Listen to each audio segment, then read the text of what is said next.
Bonjour et bienvenue pour cette troisième partie du chapitre réaction chimique et avancement.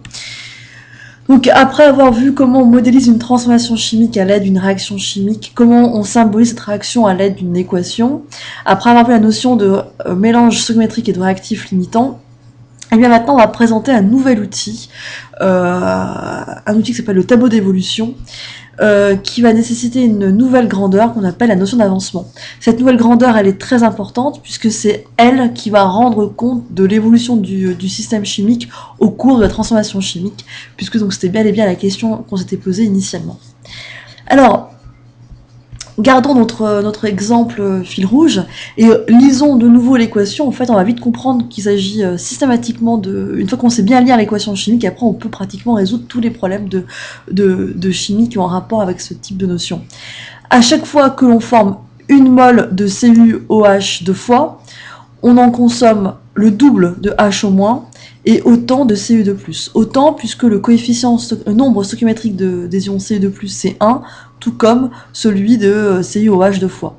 Donc consommer en chimie, ça va se traduire par le symbole moins. Donc si on forme une mole de CuOH deux fois, on va en consommer le double, c'est-à-dire moins 2 moles de H au moins, donc moins 2 ici, ce qu'on en consomme, et on va en consommer autant de Cu2+, donc une mole. Donc on va mettre un petit moins pour traduire cette consommation.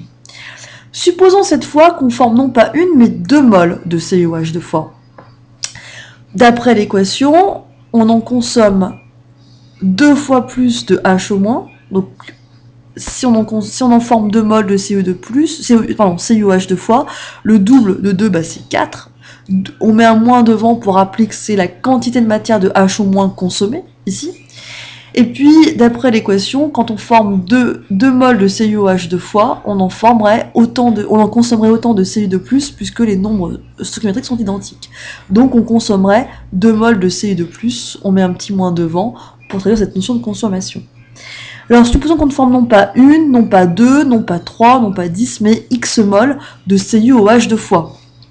Toujours pareil, d'après l'équation, on consommerait le double de H au moins et autant de Cu2+. Donc on en formerait moins 2X moles de H au moins et on en consommerait X moles de Cu2+. Cette valeur fictive de X, c'est ce qu'on appelle l'avancement de la réaction. En fait, ça traduit ici la quantité de matière de CuH deux fois qui se forme au cours du temps. Et on comprend bien que les quantités de matière de réactif qui va rester au cours du temps, elle va dépendre bien évidemment de la quantité de matière formée de CuOH deux fois. Cette valeur de X, on va vite le comprendre, elle ne pourra pas évoluer d'une façon infinie. Alors, plaçons-nous maintenant dans un cas un peu plus structuré. Initialement, les quantités de matière des réactifs, Cu2+ et H au-, ont des valeurs qui sont mentionnées, indiquées, plus ou moins directement par l'énoncé. Je mets dans un cas général, supposons que nous avons N1 mol de Cu2+ initialement et N2 mol de H au- initialement.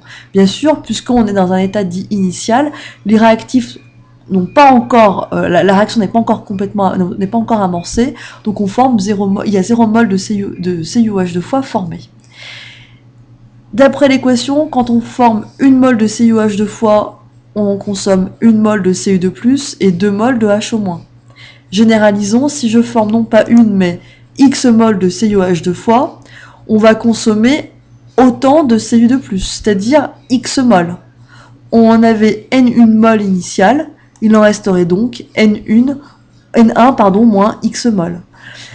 D'après l'équation, quand on forme une mol de CuOH deux fois, on en consomme le double de H au-. Donc si on forme X mol de CuOH deux fois, on va donc en consommer le double de H au-, c'est-à-dire 2X mol.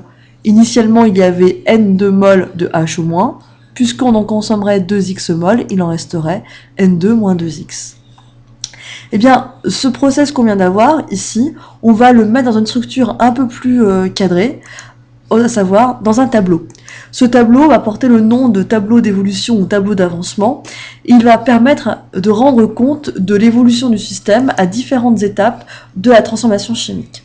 Dans ce tableau, dans la première ligne, on indique l'équation de la réaction. Bien entendu, quand on vous demande une équation chimique, c'est sous-entendu qu'il faut l'équilibrer. Il faut qu'elle respecte les deux règles de conservation de charge électrique et de conservation du nombre d'atomes de chaque élément chimique. On va distinguer en général, au grand maximum, 3 états. L'état initial, le système n'a pas encore évolué, on n'a donc pas encore formé de produit, l'avancement de la réaction vaut donc 0, on a formé 0 mol de CuH deux fois, mais initialement, on a des quantités de matière d'ion Cu2+, et HO-, N1 et N2 dans notre exemple. Supposons maintenant qu'on forme non pas une, non pas deux, mais une valeur arbitraire, X mol de CuH deux fois. D'après le raisonnement précédent, on va en consommer le double de HO-, donc on va en consommer 2X. Le mot consommer va se traduire par le signe moins, et on va indiquer dans la case ici combien il nous reste d'ion HO- et combien d'ion C2+, il nous reste. Donc si on en forme X mol, il va nous rester N1 moins X mol de Cu2+, et N1 moins 2X mol de HO-.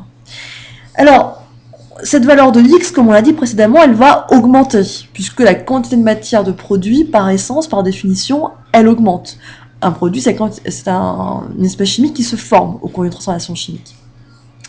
Mais cette valeur ne peut pas augmenter infiniment.